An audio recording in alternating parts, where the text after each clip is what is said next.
quantifié ou là une fois estimé ce paramètre. Donc, un paramètre qu'on estime, on utilise une statistique pour l'estimer. Si je prends la moyenne, par exemple, je prends la moyenne M d'une distribution qui est normale, d'une distribution qui est normale et que je ne connais pas. Donc, qu'est-ce que je fais? Je vais tout simplement prendre un échantillon. Voilà donc, je vais... Hadouga, c'est des documents que je vais essayer de vous envoyer que je n'ai pas fait la dernière fois.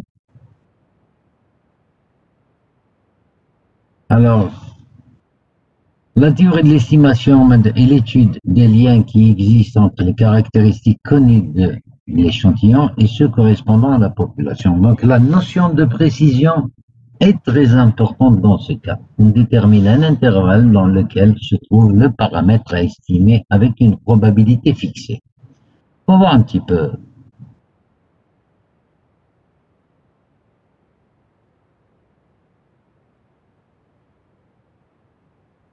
Alors, si vous avez une population de taille grande N, on désigne par petit m et sigma la moyenne et l'écart type de cette population respectivement. On extrait de cette population une série d'échantillons de taille petit n. Chacun de ces échantillons a une moyenne x bar. Donc, je peux extraire plusieurs échantillons. Et l'extraction de ces échantillons, elle peut se faire avec remise ou sans remise. Donc, je vais avoir une distribution des différents x bar. Donc, le grand x bar a dit, ça va être une variable aléatoire. Et donc, elle doit avoir donc les différences. Les différentes moyennes obtenues constituent une distribution d'échantillonnage de moyenne grand x bar. Les différentes moyennes sont considérées comme des réalisations d'une variable aléatoire grand x bar. Et on désigne donc ici nu de x bar et sigma de x bar, la moyenne et l'écart type. C'est-à-dire grand x bar qui est composé de petit x1, x2 jusqu'à x indice n, c'est ça notre échantillon, mais je peux avoir plusieurs échantillons. Donc grand x bar à dire est une variable aléatoire dont on déterminera la moyenne et l'écart type.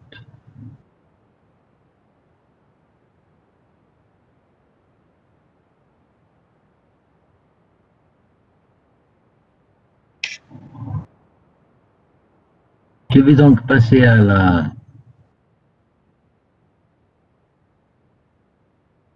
au 2.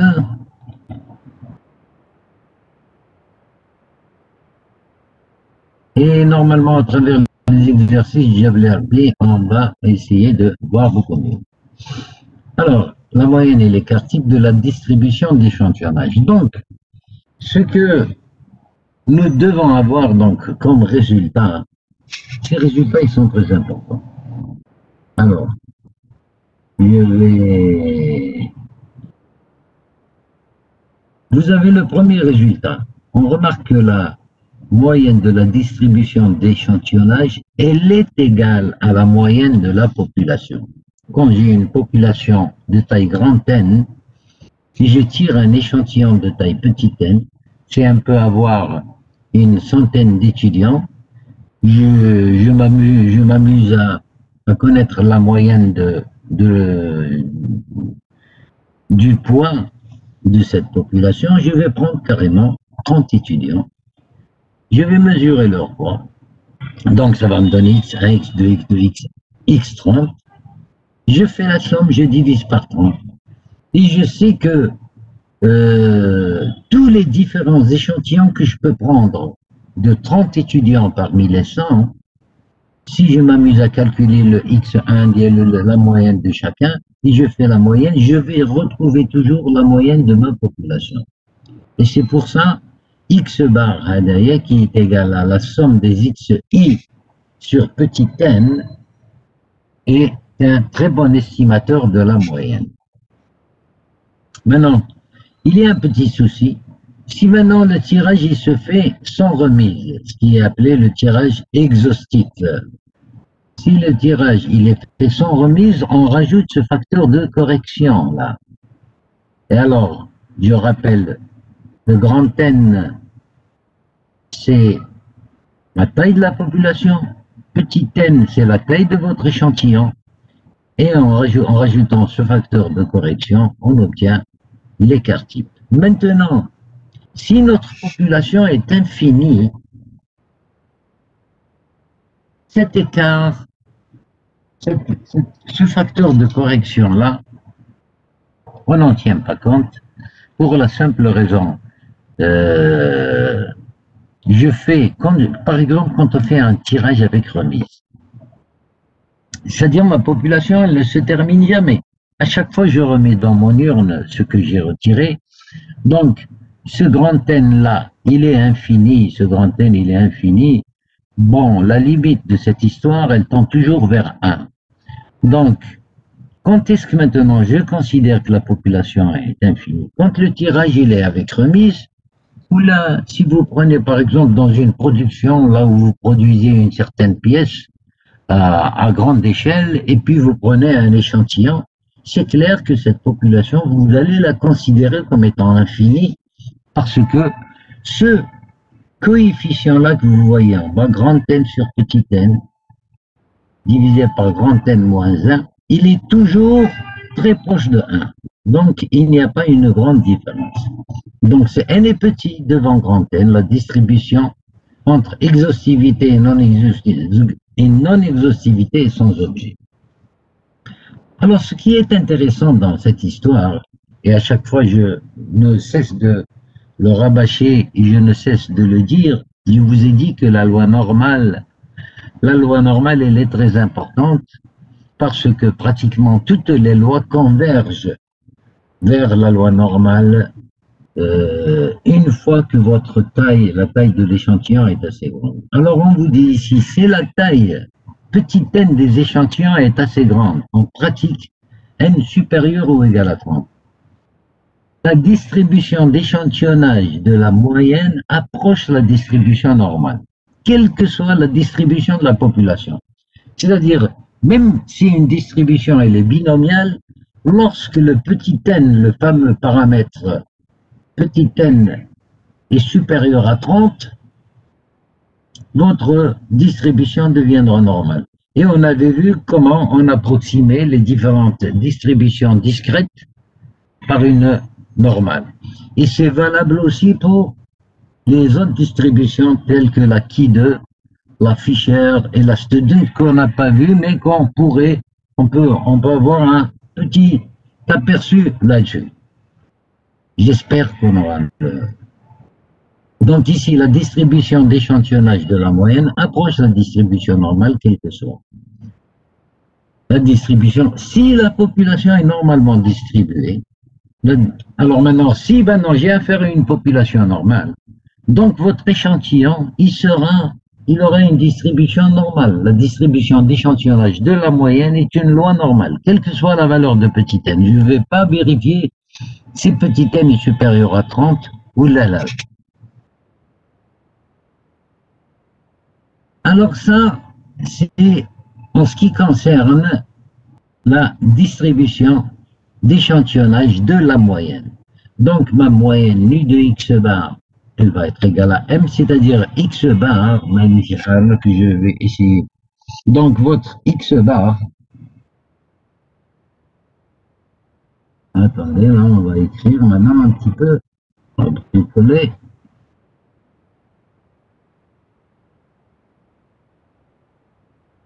Voilà.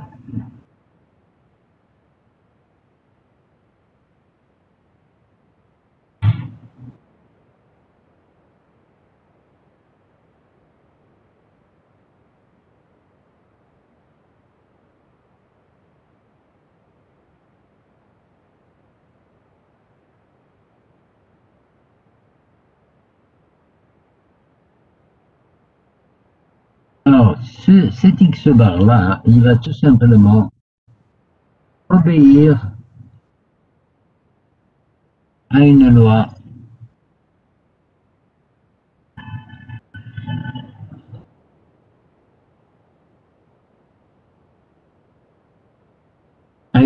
normale de moyenne nu de X bar et d'écart type sigma de X bar. Si votre population est finie, et ça va être sigma sur racine, l'écart type d'ILA, ça va être sigma sur racine de n, si votre population est infinie. Donc vous allez avoir donc votre X bar qui est une loi normale dont les paramètres sont M ou la nu de X bar, qui est la même chose puisqu'ils sont égaux. Voilà donc maintenant, quand il s'agit de la distribution d'échantillonnage des fréquences. Les fréquences, c'est cette histoire, vous avez une certaine proportion dans une population. La probabilité de réalisation d'un événement A, elle est égale à P. On considère les échantillons aléatoires de taille petite n d'une population de taille grande n. Et pour chaque échantillon, on détermine la proportion F de réalisation de l'événement. Donc, votre population, au début, on a BNP. Et de votre échantillon, vous avez donc la population et les échantillons suivent les lois binomiales, Fizut, BNF, respectivement. Donc, ce qui nous intéresse, c'est de connaître la moyenne de la distribution d'échantillonnage, c'est-à-dire nu F, et l'écart type sigma F de la distribution. Eh bien, c'est exactement comme la moyenne, la distribution d'échantillonnage des moyennes, la distribution d'échantillonnage des fréquences, elle est exactement la même chose. Donc, nu F, il va être égal à P, et sigma P, ça va être tout simplement, c'est P facteur de 1 moins P sur N, si le tirage est non exhaustif. S'il y a exhaustivité, on va rajouter ce qu'on appelle le fameux facteur de correction grand N moins petit n sur grand N moins 1, ce que nous avons vu l'année. On rajoute le facteur de correction à derrière. Ça va être racine carrée de grand N moins... Voilà.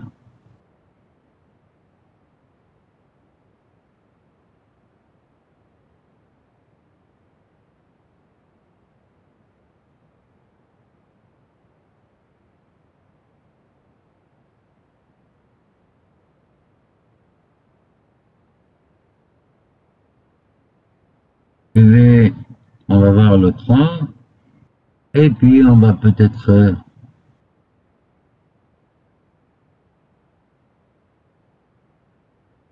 voilà, dans le cas donc du tirage exhaustif, c'est-à-dire le tirage il se fait sans remise. Regardez maintenant votre BNP, c'est-à-dire cette histoire de proportion, qu'est-ce qu'elle devient? Si le tirage, si la taille de votre échantillon elle est supérieure ou égale à 30, la distribution d'échantillonnage des fréquences approche la normale. C'est-à-dire donc finalement, même l'échantillon ADEC, il aura exactement les mêmes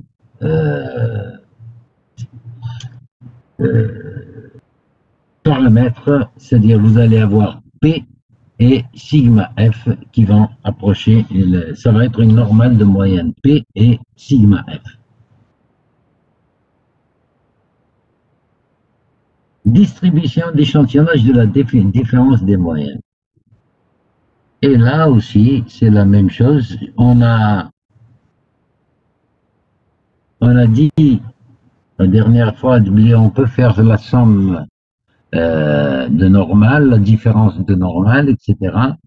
Et ici, en ce qui concerne les échantillons, si vous avez deux populations, P1 et P2, moyenne c'est M1 et M2, l'écart type c'est sigma 1 et sigma 2. Alors ici, ce que vous voyez ici, M1, M2, sigma 1, sigma 2, Adouma, c'est les paramètres. C'est les paramètres de notre population. Maintenant, on va extraire des deux populations un échantillon de taille N1, de P1 et de taille N2 de la population 2. Alors maintenant, la moyenne et l'écart type de la distribution de la différence, ça va tout simplement être nu de x1, c'est-à-dire je vais avoir donc une nouvelle variable que j'appellerai y, si vous voulez, c'est x1 bar moins x de bar, donc la moyenne de cette différence, elle va être égale à m1 moins m2. Et l'écart type de cette différence, ça va être exactement la racine carrée de la somme des variances. La somme des variances, c'est sigma 1 carré sur n1 et sigma 2 carré sur n1, lorsque le tirage, il est non exhaustif. Mais maintenant, s'il est exhaustif, il y a le fameux facteur de correction qui va rentrer en jeu.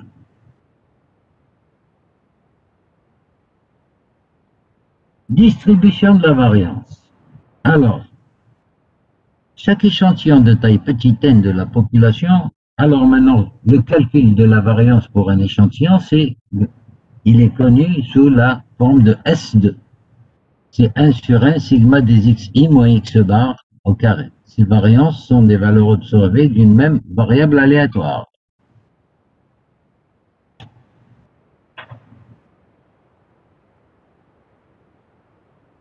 Donc notre S2, c'est 1 sur n sigma des xi sur n, et on a remarqué donc que de SE de S2,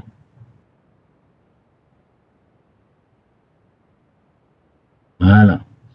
L'espérance de la variable aléatoire S2 indiquée, c'est n-1 sur n sigma carré.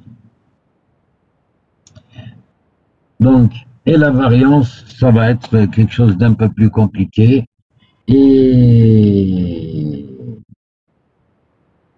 ce que je veux souligner ici, donc c'est un estimateur de la variance. Un estimateur de la variance qui n'est pas, je dois donner une définition ici, un estimateur sans biais, c'est un estimateur dont l'espérance elle est égale au paramètre lui-même. Regardez maintenant si je vais prendre ça, je vais de sigma 2, je vais essayer de bricoler quelque chose et je vais vous... Right. Ici, je vais mettre, alors vous avez petit n, d'abord je vais dessiner ce sigma là, voilà, bien, je vais passer maintenant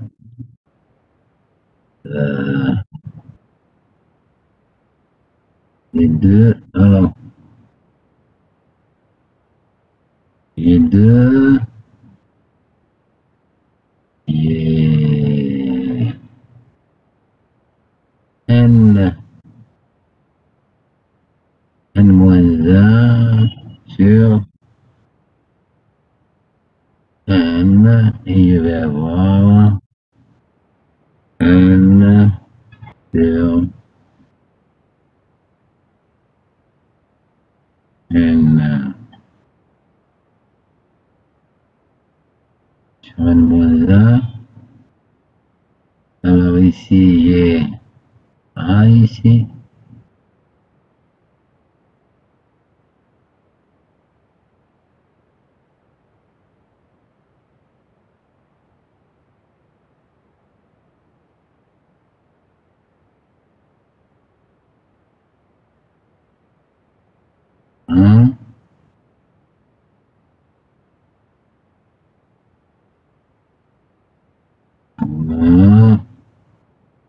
Et voilà. Ça,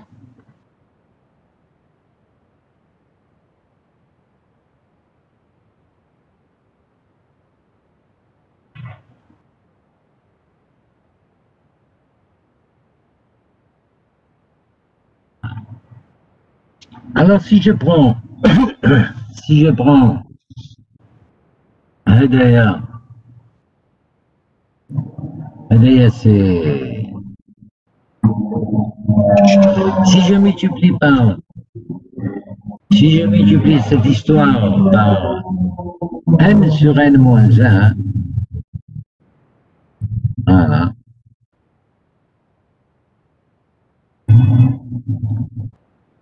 Si je prends un paramètre maintenant S quelque part et je calcule un paramètre plutôt une statistique S qui me mesure l'écart type, si cette statistique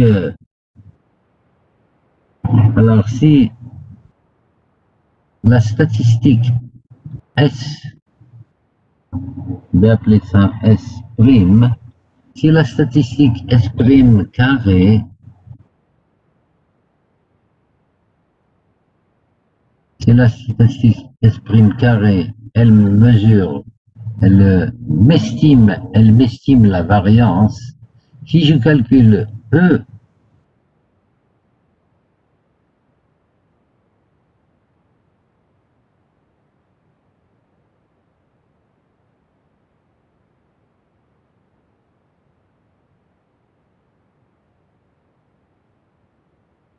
voilà, voilà. Donc l'espérance donc d'une statistique, si je trouve le paramètre, si cette espérance elle est égale au paramètre que j'estime, c'est-à-dire on va oublier ça. Si j'estime sigma carré et je trouve que c'est l'espérance de cet estimateur, je dirais que c'est un estimateur sans biais. Définition. Si l'espérance de mon estimateur elle est égale au paramètre que j'estime, je dirais que mon estimateur est un estimateur sans biais.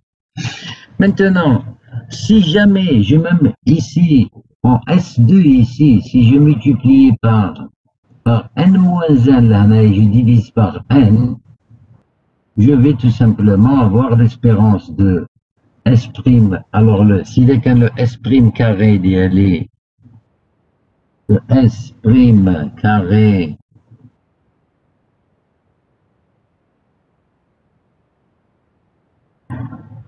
c'est mon S' carré, je vais tout simplement dire qu'il est égal à S carré, s'il est égal à S carré, c'est-à-dire là, il est égal à S carré, puis je vais multiplier par n, j'ai pas besoin de ça, je multiplie par n et je divise par n-1. n-1. Et je vais utiliser cette barre-là.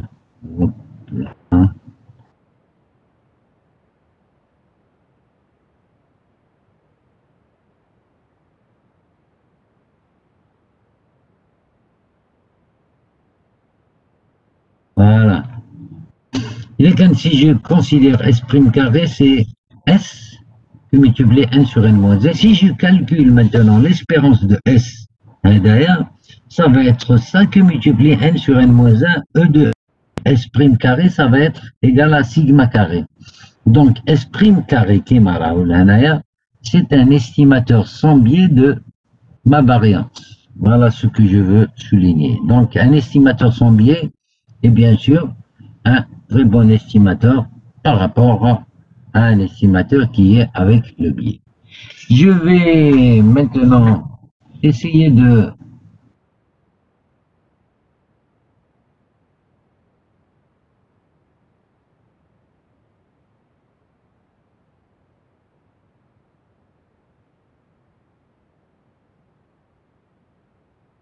alors, ce que je racontais là tout à l'heure, c'était, il est là. Hein. Alors, vous avez S généralement l'estimateur de S, c'est l'écart type de la variance. Le S carré, donc c'est la somme des X moins X bar sur N. Et le vrai écart type, le paramètre en lui-même, on le calcule. Ça, grand N, c'est la taille de la population. Et nu, c'est la moyenne de la population. Ici, par contre, j'ai estimé la moyenne par X bar. Donc, j'obtiens un estimateur de l'écart type. Et cet écart type, comme il a été calculé tout à l'heure, sigma chapeau, c'est S racine carrée de N-1. Si je veux que cet écart type devienne un estimateur sans biais et donc je vais avoir sigma de X bar, c'est sigma chapeau sur racine de N, et enfin, ça va être S sur racine de N-1. Le calcul ici, ça, c'est pour la population finie, et ça, c'est pour la population infinie.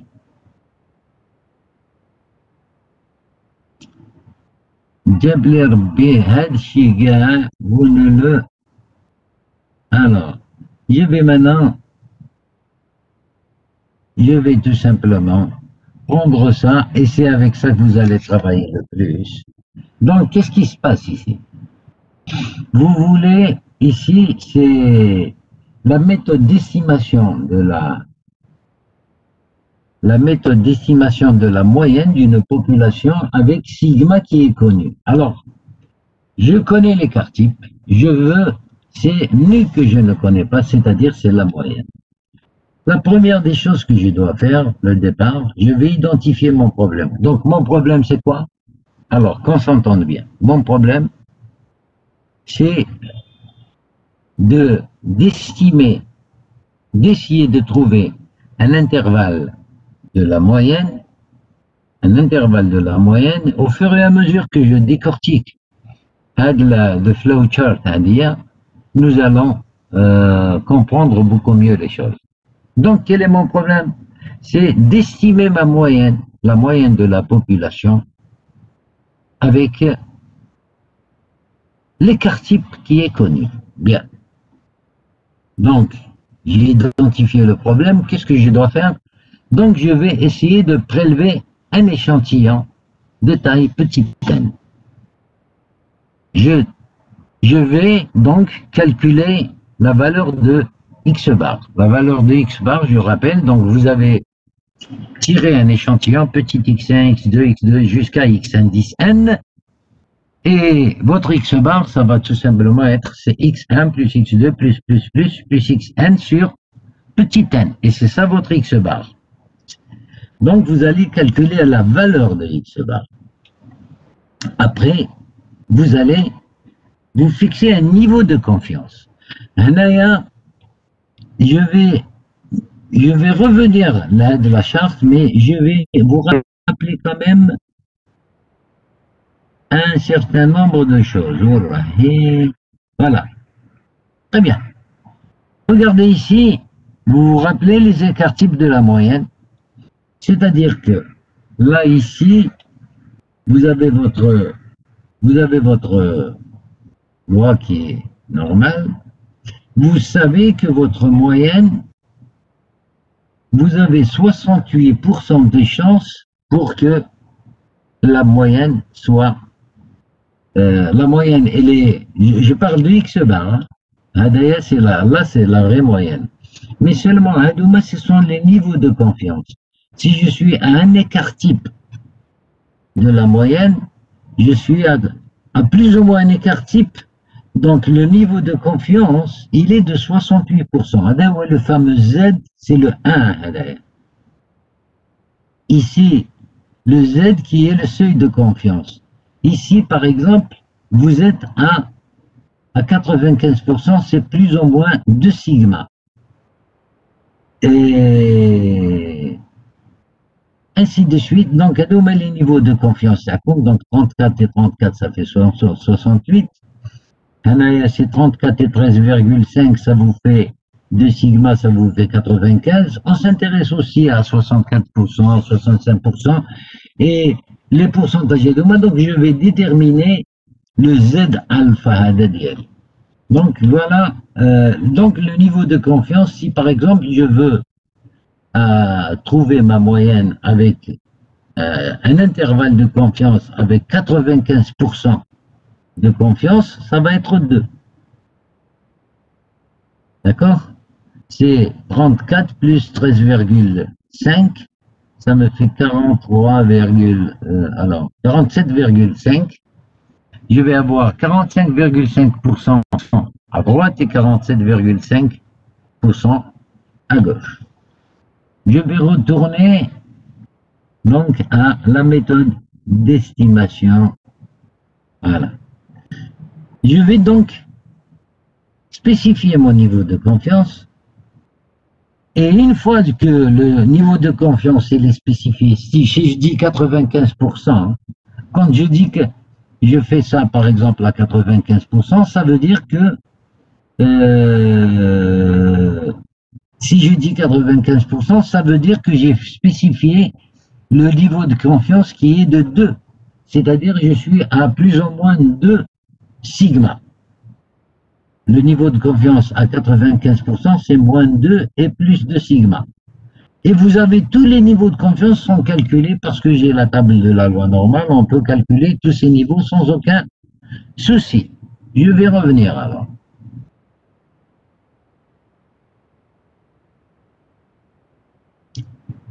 Donc, donc j'ai mon X bar, j'ai spécifié mon niveau de confiance, donc j'ai déterminé mon niveau de confiance, ou là mon seuil de confiance.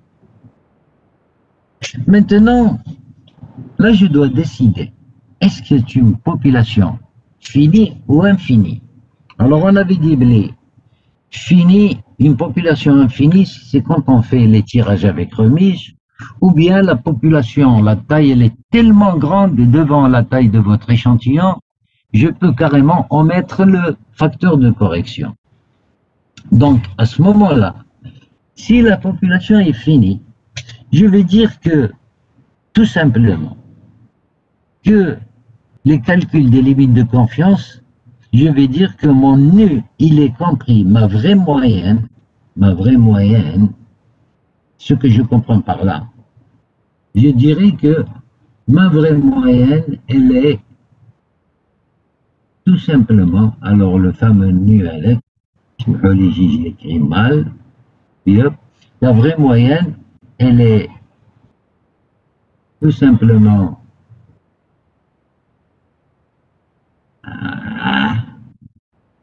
inférieure ou égale à Z, à X bar, elle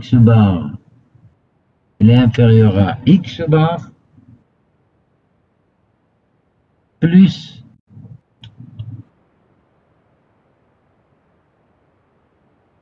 Z, elle est inférieure à X bar plus Z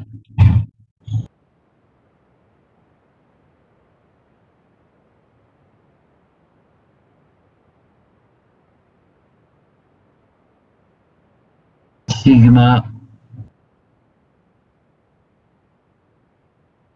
sur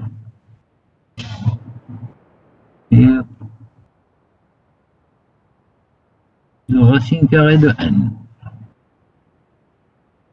Voilà.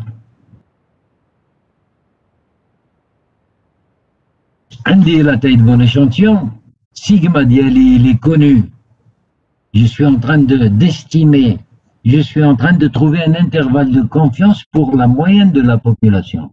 Et c'est inférieur ou égal à la même chose, mais au lieu du plus ici, c'est un moins, ok? Il n'est pas le. Alors ici, c'est X bar, hein, pardon.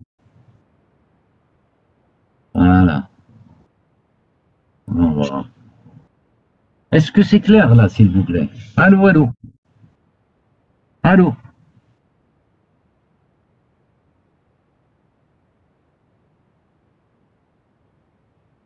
Alors ça, c'est dans le cas où votre population, elle est infinie. Maintenant, si elle est finie, je vais tout simplement rajouter le facteur de correction. Je connais grand N et je connais petit n.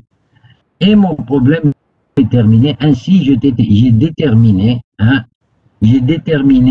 intervalle. J'ai déterminé un intervalle de de confiance pour ma moyenne. Et cet intervalle, je dirais, c'est un intervalle à 95%, c'est un intervalle avec une confiance de 99%, à 75%, quel que soit le pourcentage que vous voulez chercher, vous pouvez toujours trouver le Z de votre normal. Voilà donc une manière donc de faire une estimation de votre moyenne, d'accord, de votre vraie moyenne par un intervalle de confiance.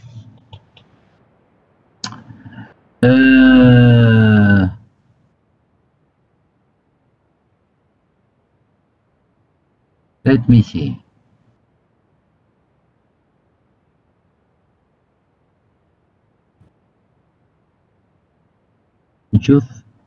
Allez, je vais aller maintenant, peut-être comme ça vous allez... On prend cet exercice par exemple.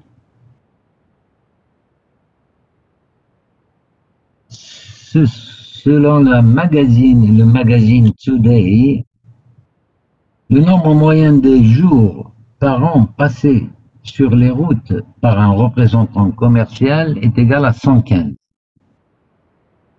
C'est-à-dire donc le nombre moyen des jours passés par un représentant commercial, il est égal à 115 jours. Et l'écart type, il est de 60 jours par an. Supposons que ces résultats soient associés à la population de représentants commerciaux. Ça veut dire que tous les représentants commerciaux, ils ont à peu près les mêmes résultats. Ils pensent que pratiquement tous les représentants commerciaux ont une moyenne de 115 jours sur la route avec un écart type de 60 jours par an. Supposez que ces résultats soient associés à la population, c'est-à-dire la population d'INS, c'est quoi? C'est l'ensemble des représentants de commerce.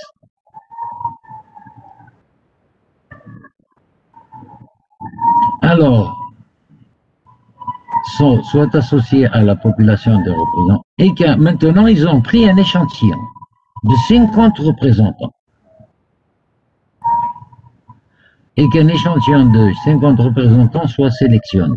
On vous dit quelle est la valeur de l'écart type de la moyenne.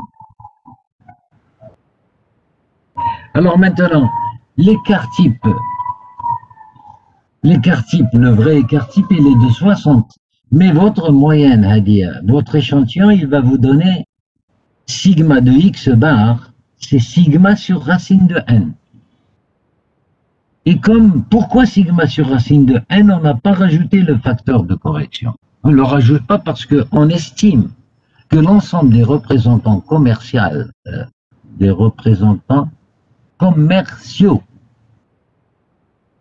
l'ensemble des représentants commerciaux aux États-Unis, c'est un nombre qui est très grand devant la petitesse de cet échantillon qui est de 50. C'est-à-dire que finalement, imaginez que ce soit 10 000. Alors 10 000 moins 50 sur 10 000 moins 1, c'est quelque chose qui est très très proche de 1. D'ailleurs, là, quand on calcule, c'est sigma qui est l'écart type de la population, divisé par la racine carrée de 50 qui est la taille de votre échantillon. Donc ça vous donne 60 sur racine carrée, c'est à peu près. Donc l'écart type échantillonnal, il est de 8,48 si le calcul est bien. D'accord? S'il vous plaît. Donc c'est à vous, en lisant votre sujet ou là en lisant votre problématique, c'est à vous de déterminer est-ce que la population est finie ou elle n'est pas finie, est-ce que je connais mon écart type, je ne le connais pas. Et à chaque fois, vous allez vous mettre dans des situations là où vous devez prendre les bonnes formules pour le calcul des différentes quantités qu'on vous demande. Ici, par exemple, quelle est la probabilité que la moyenne de l'échantillon soit supérieur à 115 jours par an.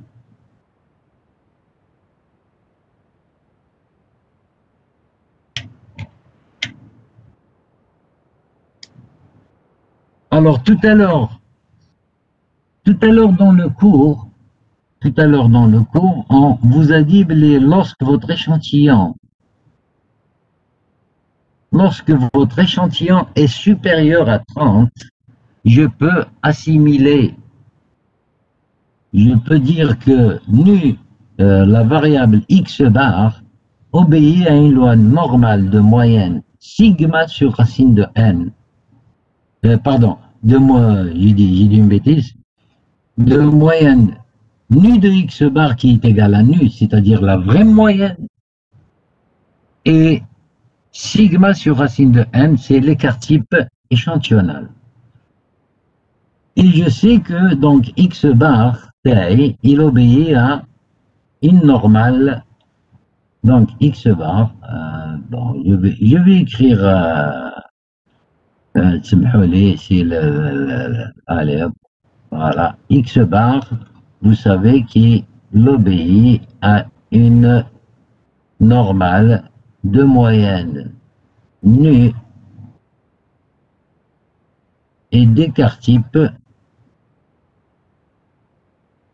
sigma sur racine de n. Et je ferme ça.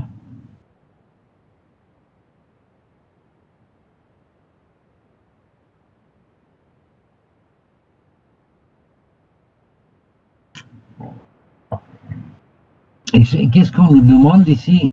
On va relire bien. Quelle est la probabilité que la moyenne de l'échantillon soit supérieure à 115? Je vais donc m'intéresser au calcul de P de x bar, que la moyenne de l'échantillon soit supérieure à 115 jours par an. Donc, je vais donc calculer P de x bar égale 115. X bar. X bar, c'est tout simplement, le x bar, c'est quoi le nu d'elle? Le nu d'elle, c'est 115. Allez, et l'écart type, et mon écart type ici, il est calculé déjà, il est de 60 divisé par 50, c'est-à-dire 8,48.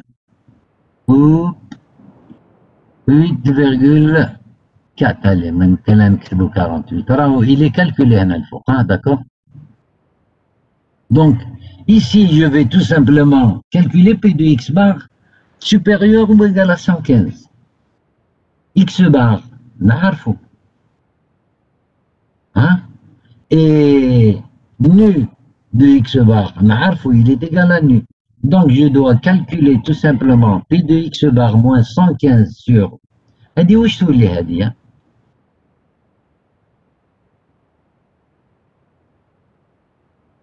هذه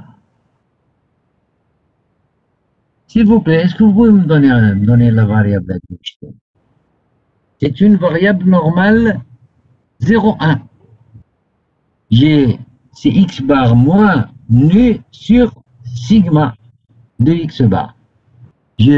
Vous savez bien que la centrée réduite, c'est x moins nu sur sigma racine de n, donc c'est x bar moins 115 sur 8,48. Et je dois calculer donc cette probabilité.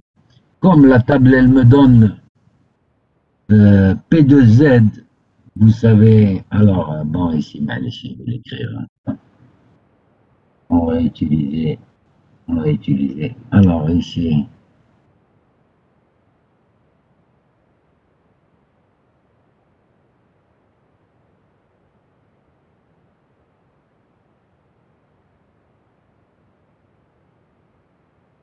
P de Z supérieur à une certaine valeur, bon, c'est 0 ici, P de Z supérieur à 0, c'est tout simplement, elle est tout simplement égale à 1 moins 1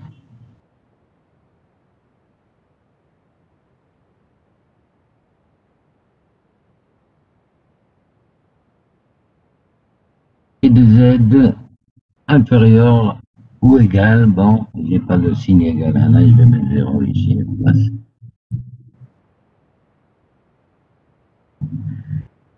Et 1 moins P de Z inférieur à 0, bien sûr, je n'ai même pas besoin de voir la table. C'est une table normale 0,1, vous savez, et c'est une valeur qui est voilà, si vous voulez.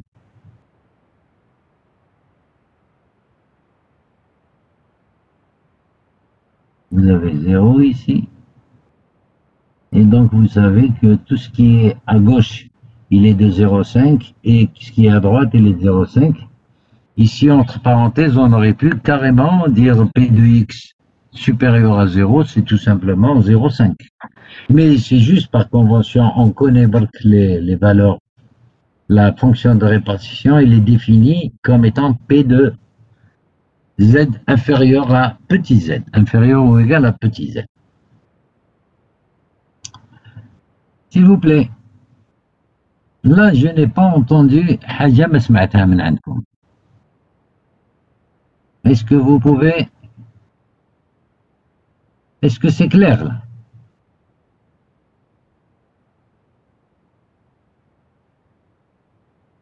عيد سعادة شكيب. عيد سعادة. Oui. Alors, c'est bon, c'est pas bon? C'est bon, monsieur. Atabi.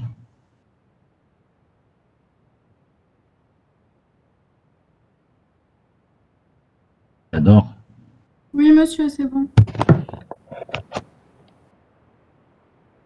Alors maintenant, je vais revenir à cette histoire. Quelle est la probabilité que la moyenne d'échantillons s'écarte au plus de plus ou moins 5 jours? Ce qui est intéressant, c'est de savoir interpréter ce qu'on vous dit en termes de probabilité. Ça veut dire que ici, on vous demande carrément de calculer P de X bar moins 115 inférieur en valeur absolue inférieure ou égale à 5. Quelle est la probabilité que la moyenne de l'échantillon s'écarte au plus de plus ou moins 5 jours de la moyenne de la population? Vous savez que la moyenne de la moyenne de la population, elle est de 115. Donc, vous voulez savoir, est-ce que X bar moins 115, il est inférieur ou égal à la probabilité que la valeur absolue, c'est-à-dire X bar moins 115, soit compris entre plus ou moins 5. Sauf que ce X bar, je sais que c'est une variable aléatoire qui est normale de moyenne nue et sigma sur racine de n. D'accord? Si... Alors, on va enlever ça. Ça. On va nettoyer un peu.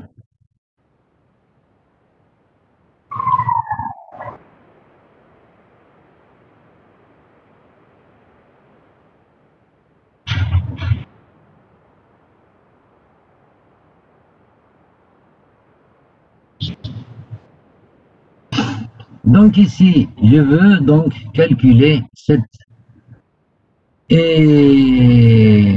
d'où vient? Alors ici, je vais centrer et je vais réduire, tout simplement. En centrant et en réduisant, je vais donc... Alors, je vais revenir à la question. Quelle est la probabilité que la moyenne de l'échantillon? Je vais donc tout simplement... Z c'est une normale 0,1.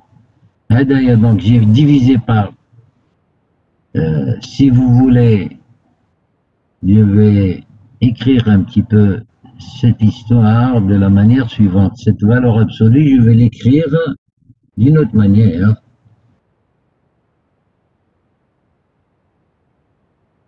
Ça, c'est la probabilité que... Alors, bon, le baradax, je vais l'écrire après, allez. X bar moins 115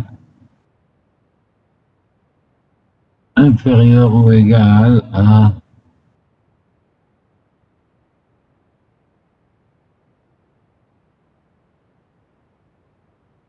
Z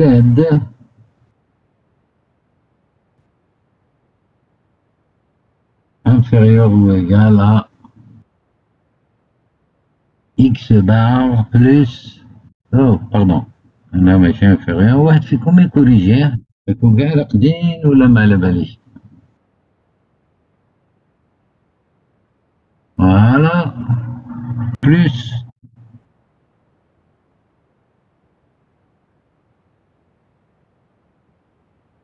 Ah.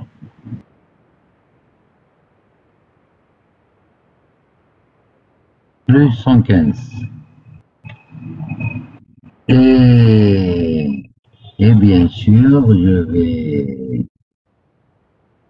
utiliser cette histoire. Hop. Hop.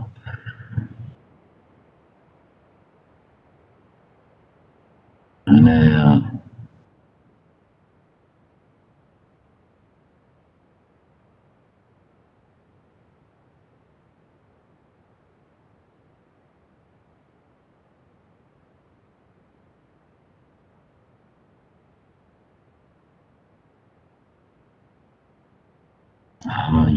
j'ai fait des bêtises. C'est une bêtise. Là, c'est une bêtise.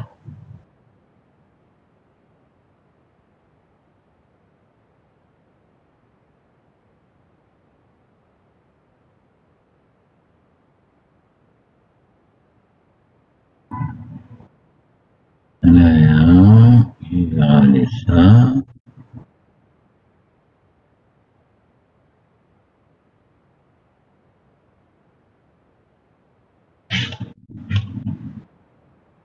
Bien sûr, sigma.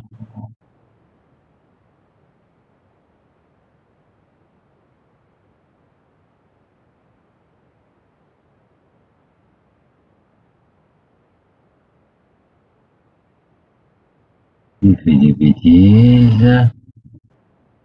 Bêtises. Alors, ça.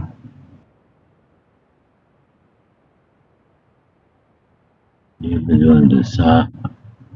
Voilà. Bête. Je reviens.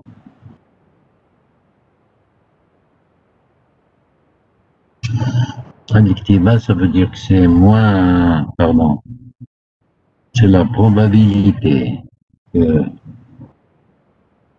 moins 5 soit inférieur ou égal à le bar moins 115 en moins 115, x bar moins 115 inférieur à plus 5. Et je vais fermer cette histoire. Et là, je vais centrer et je vais réduire. En centrant et en réduisant, je dirais que c'est égal à la probabilité de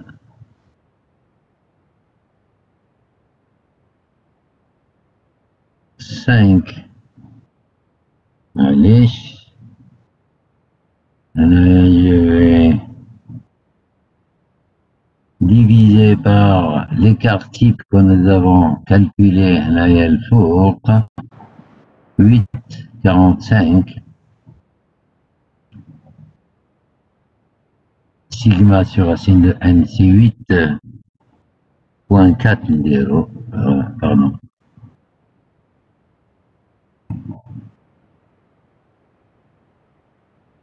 8,4.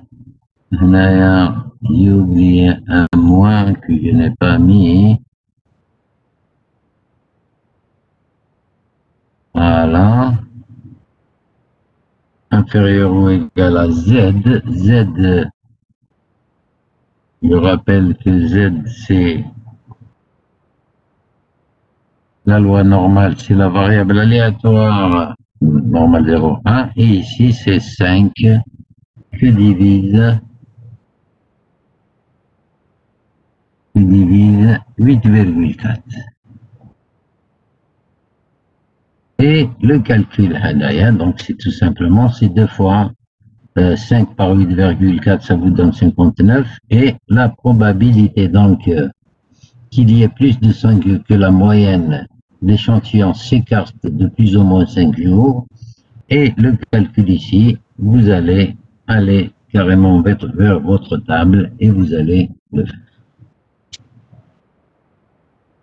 Et ici, on a pris cette fois-ci un échantillon de 100 jours, c'est pratiquement plus, regardez plus, vous avez ici donc la probabilité qu'on s'écarte de plus ou moins 5 jours de la moyenne, il est de 44,48, cette probabilité. Maintenant, regardez maintenant que l'échantillon, il est plus grand, le calcul, regardez la précision comme elle est meilleure, parce que là, j'ai pris un échantillon de 100. Et que j'ai pris un échantillon de combien déjà? Un échantillon de 50, j'ai une probabilité d'écartement de 44,48%. Par contre, ici, si l'échantillon il est de 6 jours, plutôt de 100, donc je vais calculer mon nouveau x bar, sigma de x bar, c'est sigma sur racine de n. Le n d'ILI c'est 100, donc la racine de n c'est 6, donc c'est 60 sur 10, ça va vous donner 6. Ainsi, en calculant cette probabilité, vous allez trouver du 80%. Vous avez 80%. La réponse, donc, vous avez 80% de chances pour que la moyenne de l'échantillon ne s'écarte au plus de 5 jours.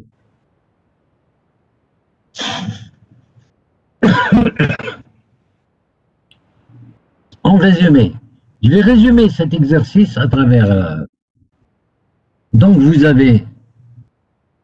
devez calculer la valeur, quelle est la valeur de l'écart type et de la moyenne. Donc, la moyenne, elle sera égale toujours à 115 puisque nu de x bar est égal à nu. Et sigma de x bar, c'est sigma sur racine, c'est sigma sur racine de n, c'est-à-dire sigma sur le nombre de jours qui est de racine carrée de 50. Et voilà, notre écart type échantillonnal est calculé. Maintenant, on vous demande de trouver quelle est la probabilité que la moyenne d'échantillon soit supérieure à 115 jours. Donc, vous devez tout simplement calculer P de x bar supérieur ou égal à 115. Sachant que x bar est une variable aléatoire normale de moyenne nu de x bar et d'écart type sigma de x bar.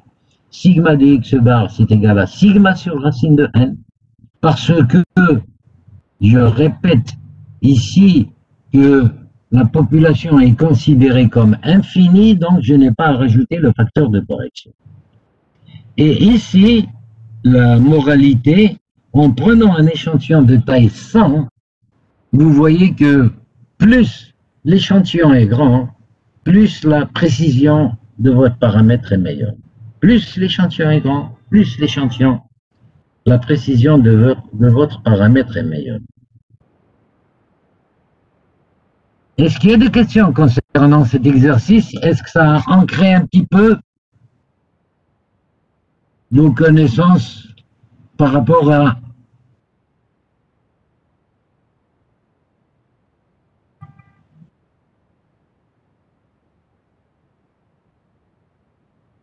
Ah ben, let's see the next.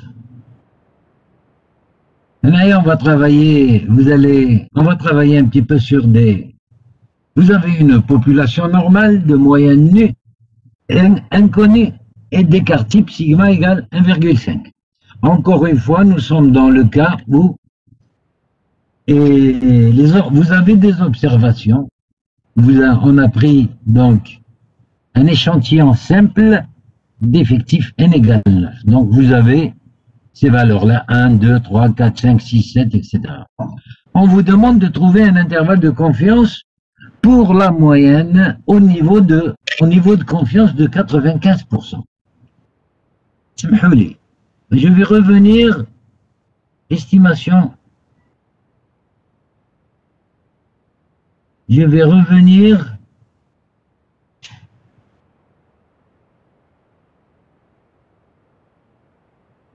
revenir ici. Alors, quel est mon problème? Je vais venir ici. Le départ, je dois identifier mon problème. Après avoir lu, donc, j'ai une population, j'ai fait qui est normale, une population qui est normale, c'est if ma mémoire est bonne, alors voilà.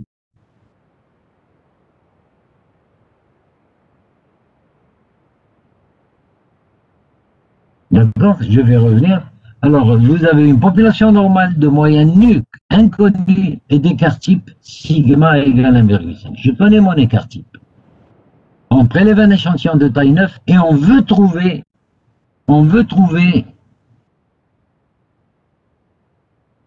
un intervalle de confiance de ma moyenne. C'est pas ça, c'est pas ça. Voilà. Je vais suivre un peu mes étapes. J'identifie le problème, donc je dois trouver un intervalle de confiance pour la moyenne. Mon écart type, elle est connue. Ma population, prélever donc un échantillon, on a prélevé un échantillon de taille 9, calculer la valeur de x bar, on va la calculer, puisque j'ai les calculs, j'ai les valeurs qui sont sur la... Spécifier le niveau de confiance. Le niveau de confiance m'a été imposé, il est de 95%. Pour 95%, je dois déterminer Z. Donc je dois déterminer la fameuse abscisse. Alors regardez bien.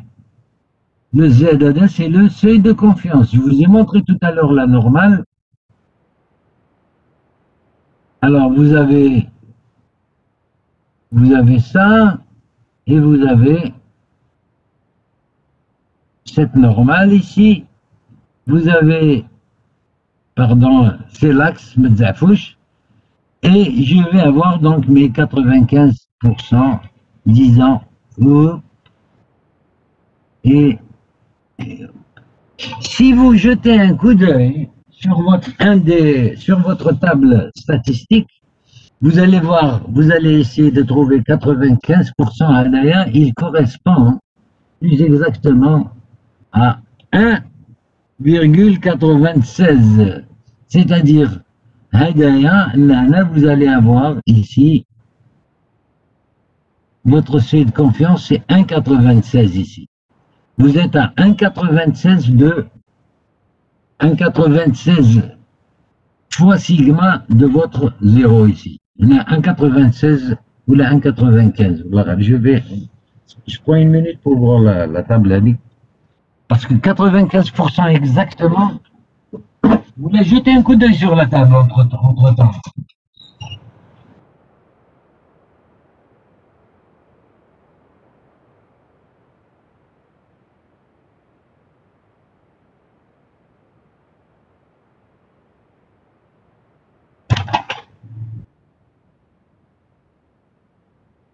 Alors, qu'est-ce que c'est que cette histoire? 95%.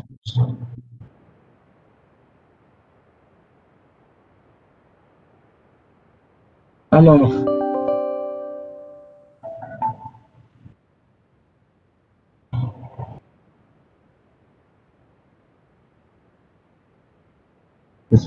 donc, Mon 95%, ça correspond à 1,65. Regardez 95%, quel ZC correspond, s'il vous plaît. C'est 1,65. Oui ou non? Allô, allô?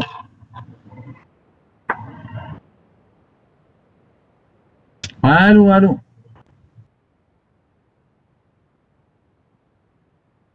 Allô? Allô, allô? Monsieur, on vous entend. Oui, vous Monsieur, m'entendez, mais c'est 1,65. c'est 1,65, ce n'est pas 1,96. Ouais. Mais je l'avais en tête, j'ai pensé que c'était ça, donc c'est 1,65. Donc ici, j'ai déterminé ma valeur, mais j'ai déterminé le Z d'ILI. Maintenant, je dois voir, est-ce que j'ai affaire à une population finie ou infinie? Alors ici, je vais faire une remarque. Vous avez une population normale. Votre échantillon que vous tirez, il est normal. Donc, votre échantillon,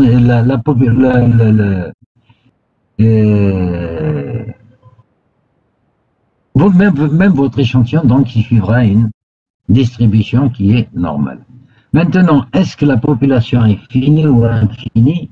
Je serai donc dans l'obligation de rejeter un coup d'œil sur soit une population normale de moyenne, un échantillon aléatoire simple.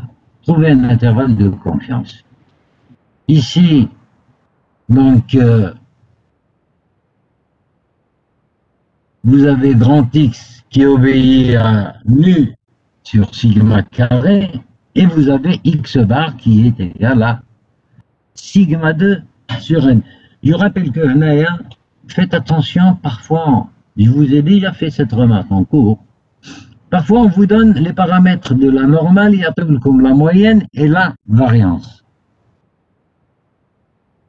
Et parfois on vous donne la moyenne et l'écart type. Ici on vous donne nu et sigma carré, c'est-à-dire on vous donne la moyenne et la variance. X bar, donc ça va être nu et sigma carré sur n.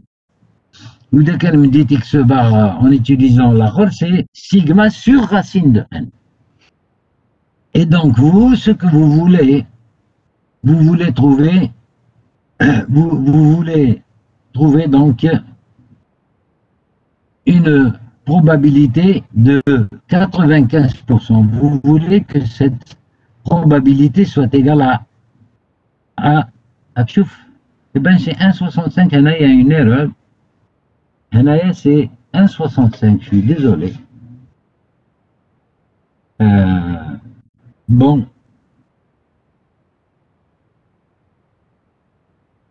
Parce que le 1,96, il vous donne beaucoup, beaucoup plus.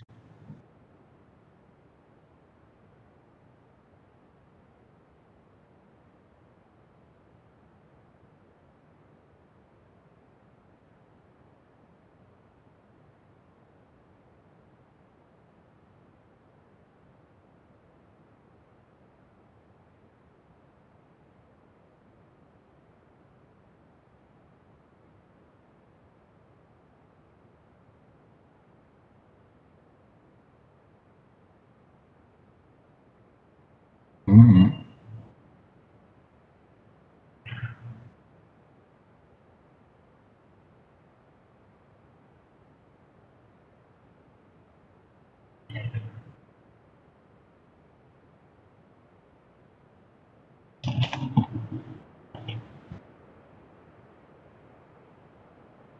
Je vais...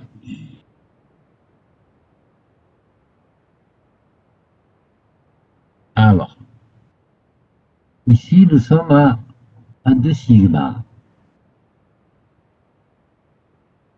Bon, le 2, il est proche de 1,96. Allez, c'est 1,65. Alors, j'ai ici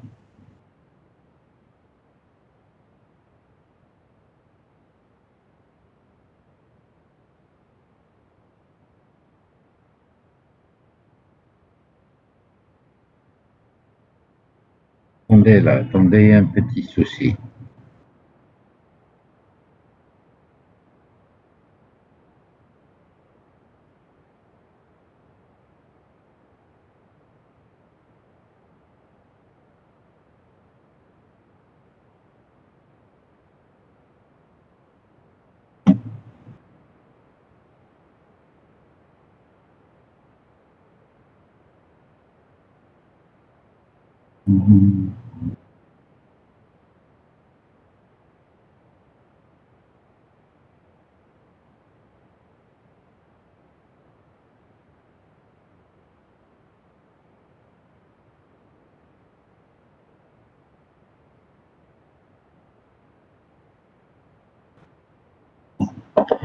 Ce n'est pas 1,65, c'est 1,96. Il y a un petit souci ici. Parce que là, vous devez partager le risque des deux côtés, d'accord? Vous prenez, c'est-à-dire en prenant 95% de confiance, c'est-à-dire vous prenez un risque de 2,5% d'un côté et de 2,5% d'un côté. Donc, finalement, ce que vous cherchez ici, vous devez, ça dépend de la table que vous avez. La table que vous avez, donc, normalement, il vous donne la totalité, l'intégrale de 0 au point que vous voulez. Donc, ici, c'est 1 moins 2,5. 1 moins 2,5, c'est 97. Pour trouver le ZC Hadaya, vous enlevez le 2,5 pour trouver le Z Takum Hadaya. Alors ici, pour trouver le Z, pardon,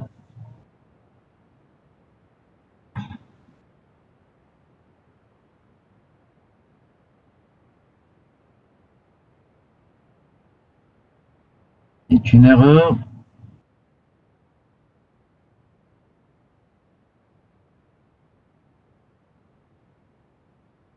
Le Z Hadaya, il correspond à, parce que l'air et les données, on vous donne tout ça, d'accord? On vous donne tout ça, donc vous devez calculer l'air, c'est 1 moins 2,5. 1 moins 2,5, ça correspond à quoi? Ça correspond à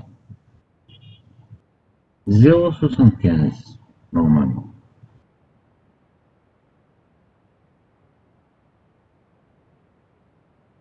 Monsieur. Attendez, là, je vais... 1 moins 2,5, c'est moins 1,5. Non, c'est-à-dire là, c'est pas 1 moins 2,5. C'est 1 moins 0,025. Vous avez compris, le 2,5% ADR, c'est quoi? C'est 0,025. C'est 1 moins 0,025. Et ça vous donne, ça veut dire 0, c'est 1 moins 0,025. Qu'est-ce que ça vous fait? 0,975. Maintenant, vous allez vers 0,975 et vous allez trouver que c'est 1,96 sur la table. Vous voyez sur la table 0,975? Il correspond à quelle abscisse? Il correspond à 1,96. Z, il est égal à 1,96. D'accord? C'est-à-dire ce point-là.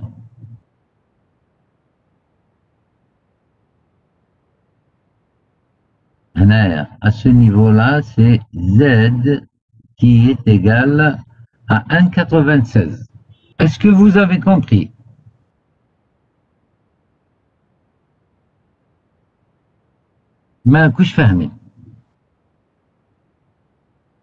Vu la symétrie de la courbe Et vous voulez chercher exactement le Z alpha, le coefficient de confiance.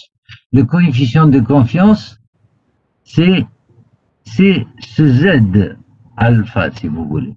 Et donc, ici, c'est combien? Ça correspond à quelle probabilité? Ça correspond à 1. Vous savez que la probabilité qui est, ou bien la surface, elle est égale, la probabilité totale est égale à 1, qui est la surface totale de votre courbe, qui est comprise sur l'axe des X. Maintenant, vous voulez chercher ZC, c'est-à-dire vous devez diminuer de 2,5%, c'est-à-dire de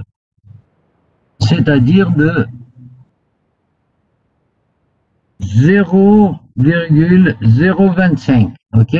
Donc 1 moins 0,025, c'est égal à 0,975. 0,975. Maintenant, c'est toute cette terre-là, c'est 0,975. Et vous voulez à quel niveau le Z, le coefficient de confiance. Le Z, donc, la probabilité 0,975 ou la 97,5%, il correspond, je vais tout simplement aller à la table de la loi normale, je cherche 0,975, 0,975, je le trouve, c'est 1,96. Ça correspond à Z égale 1,96. Voilà. Et donc, je vais revenir au fameux TD. Donc, effectivement, donc, j'ai X bar moins nu, il est à 1,96 de sigma de X bar. D'accord? Moins 1,96 sigma de X bar et 1,80. Je veux que cette probabilité soit égale à 0,95. Et mon Z alpha, donc, je l'ai trouvé, c'est 1,96. Je sais que X bar, c'est-à-dire Z d'Adaya, il est compris entre Z moins Z de alpha sur 2 et moins Z de alpha sur 2. C'est-à-dire le risque que je prends, il est de 5%. Le 5% Adaya, un des 2,5% à gauche et 2,5% à droite.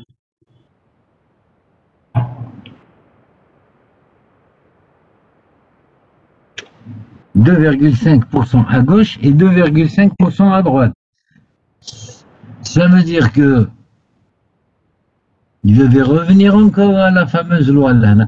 Hamlik les 2,5 ici. Andi Henaya 1,96 ou là Andi un autre Z si vous voulez.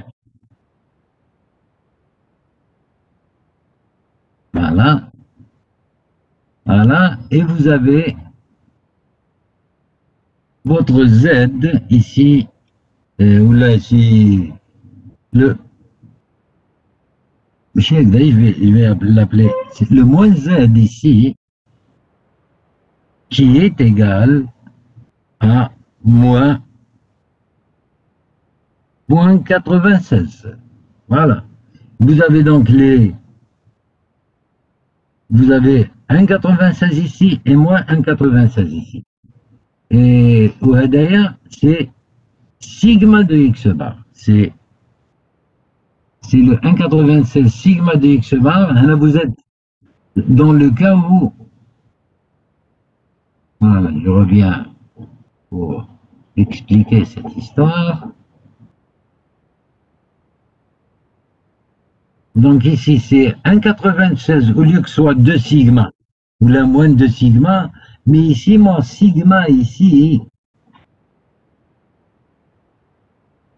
le vrai écart type, c'est sigma sur racine de 1 puisque c'est un échantillon. Ou là, c'est aussi sigma sur racine de n. Et je vais donc tout simplement diminuer x bar maintenant, diminuer x bar maintenant, donc je vais avoir moins x bar moins gda, moins x bar plus 1 gda, et le calcul, donc c'est tout simplement, comme j'ai le moins ici, je vais en multipliant toute cette histoire par moins 1, et donc je vais avoir nu qui sera compris entre x bar moins 1,96 et x bar plus 1,96 de sigma n. Mais entre-temps, ici, j'ai mes valeurs ici, je peux calculer mon x bar. C'est ça, plus ça, plus ça, plus ça, divisé par 9. Bon, je suppose que le x bar ici, il a été calculé. C'est 24,5 que multiplie, ayant fait, donc c'est x bar moins 1,96 sigma sur racine de n et x bar plus 1,96 sur sigma sur racine de n. Une fois calcul terminé, donc votre intervalle de confiance à 95%, il est de 23,52 et 25,48. Quelle interprétation vais-je donner à ça? Je dirais que je suis certain que à 95% de chance que ma moyenne, de la moyenne de ma population, elle est comprise entre 23,52 et 25,48. C'est celle-là comment dirais-je, la conclusion que je vais tirer. Donc, un intervalle de confiance pour ma moyenne, il est tout simplement de 23,52 et 25,48. Est-ce que c'est clair? S'il vous plaît. Est-ce qu'il y a des questions concernant cet exercice?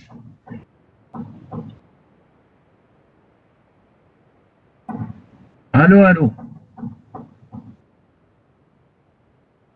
Monsieur. C'est bon? Il y a des questions, posez des questions, il n'y a pas de souci. Donc ici, l'exercice, il est tout clair.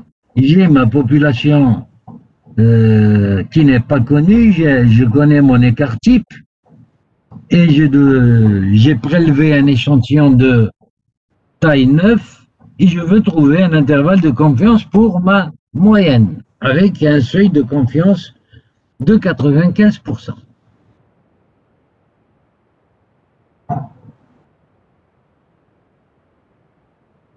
Je vais résumer. Donc, je sais que donc x bar, c'est tout simplement une variable aléatoire dont la moyenne est égale à nu et l'écart type, c'est sigma sur racine de n. Où là, la variance, c'est sigma carré sur n. Maintenant, ce qu'on vous demande ici, trouver le seuil de confiance, c'est tout simplement de trouver le 1,96 index.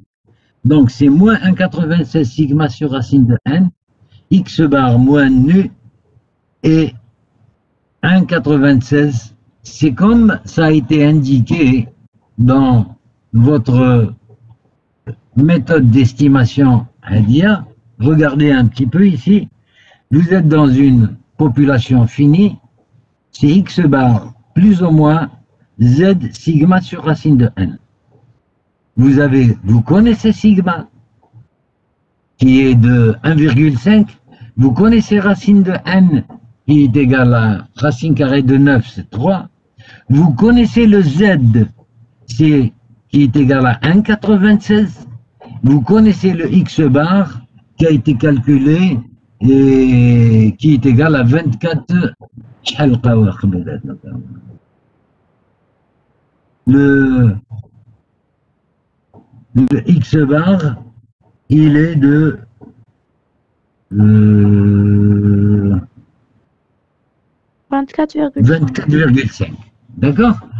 Donc, Hadia, il faut pas vous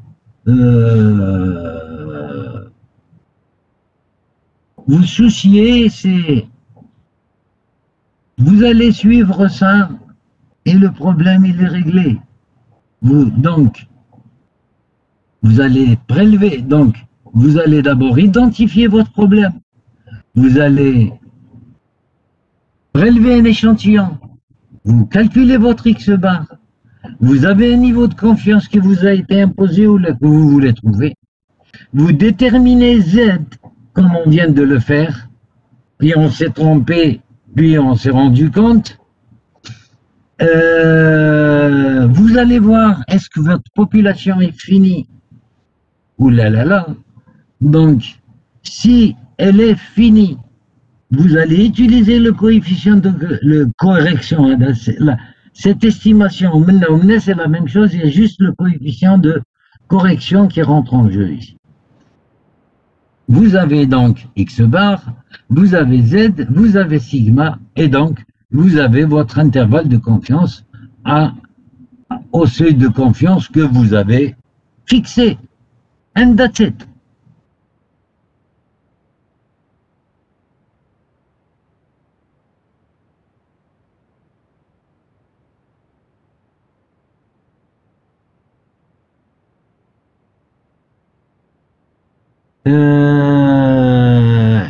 Jabler B, j'ai fixé. On m'avait dit, on risque de ne pas pouvoir faire 3 heures directement avec le WebEx. Donc j'ai tout simplement créé 2 réunions. On va prendre une quinzaine de minutes et je reprendrai donc à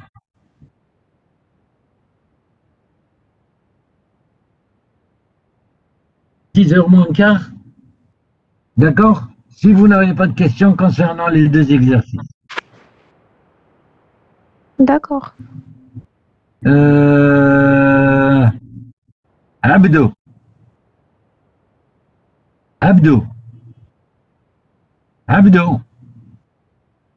هاي سعادة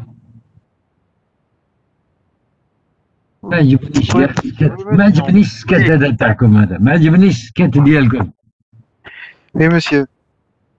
Est-ce que vous avez compris? Oui, monsieur. Ça, puisque vous avez compris, je vais prendre encore 2 minutes. Je prendrai 2 minutes pour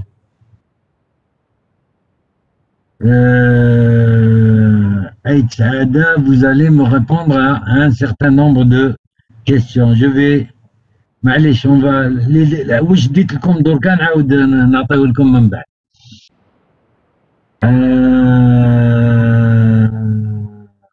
تصبر عليا. Alors voilà. Monsieur Si Shakib.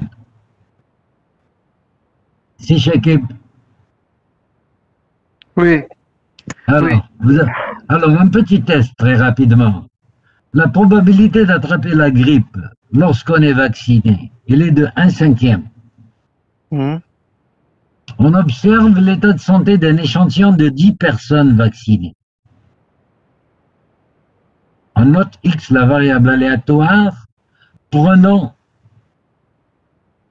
pour valeur le nombre de personnes vaccinées qui tombent malades.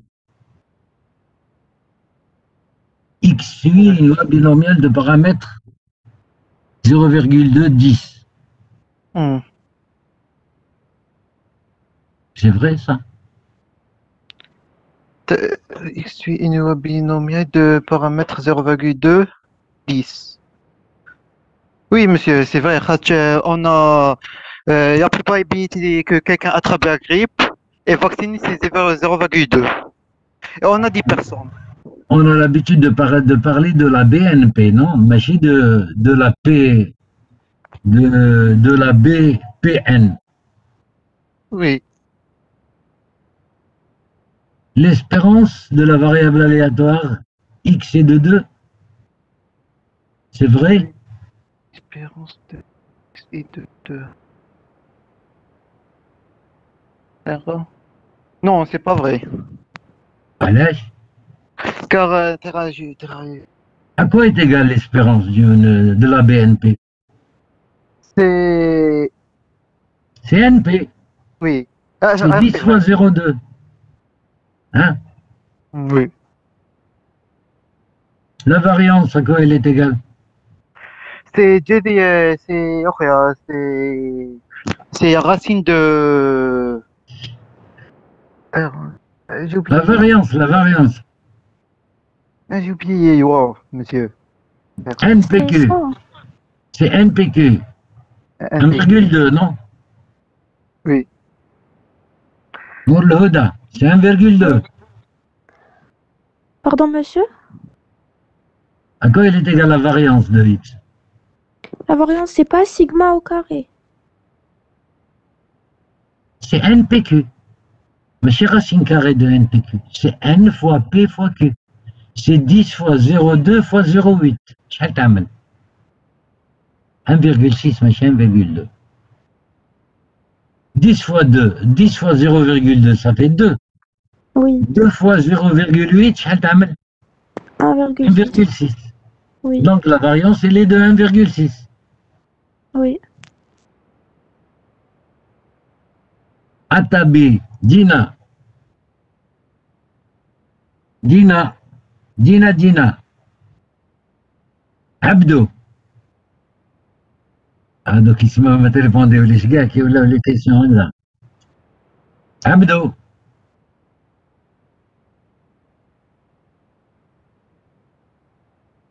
Ah, je commence à. Hadj Ibrahim, Nour al-Huda. Monsieur, Alors, c'est quoi la probabilité que 3 personnes vaccinées tombent malades? Est-ce qu'elle est vraie, cette probabilité qu'on vient de vous donner? Je sais que ça va être difficile pour vous de le vérifier, mais 0,2 à la puissance 3, qu'est-ce que ça nous fait? C'est 2 fois 2.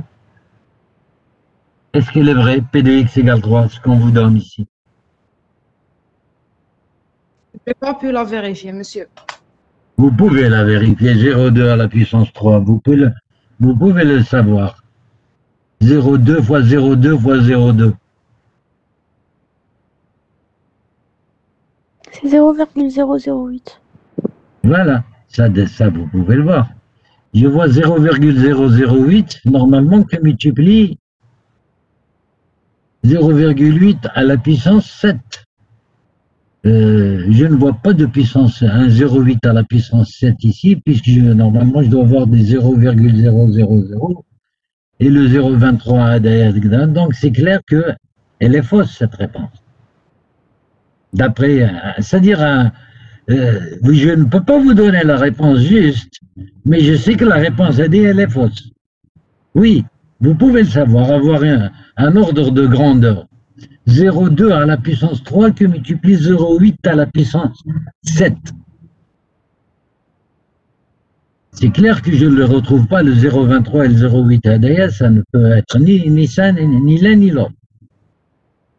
Oui. Bon, vous l'avez là? Bon, Hadj Ibrahim, vous restez sur place là, s'il vous plaît.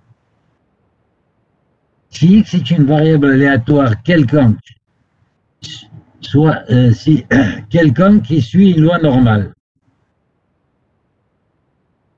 A. La variable gaussienne centrée réduite suit une loi normale 0,1 représentant la moyenne, c'est-à-dire l'espérance et la variance. 1, la variance. Alors, 0 représente la moyenne, c'est-à-dire l'espérance, et 1, c'est la variance.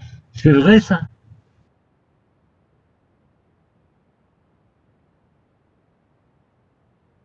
Le 0, là, qu'est-ce qu'il représente?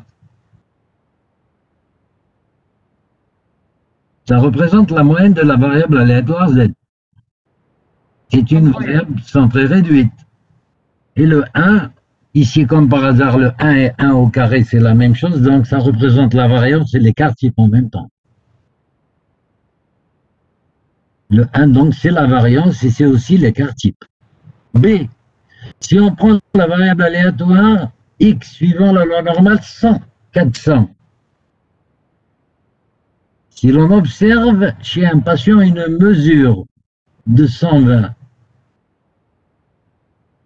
alors, il s'agit d'une observation exceptionnelle ou non? Bon, هذه je vais نسمح لكم فيها. Si Pz est inférieur ou égal à 1, la proportion de mesures comprises entre moins 1 et 1 représente 32% des valeurs. صح هذه.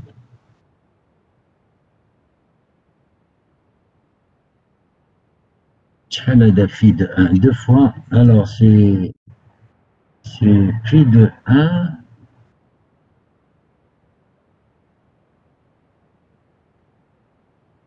moins combien là?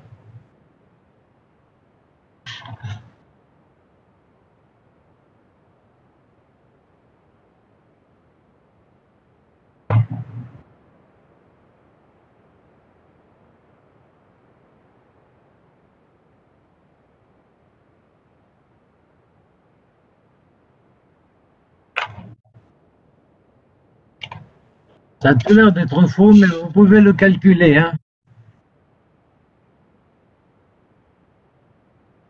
C'est vrai, le E.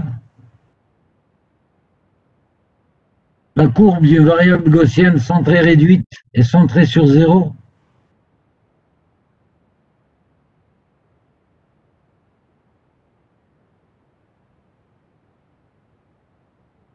Allô, allô.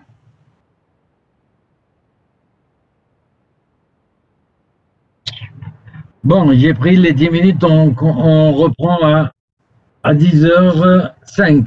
OK? Merci. S'il n'y a pas de questions.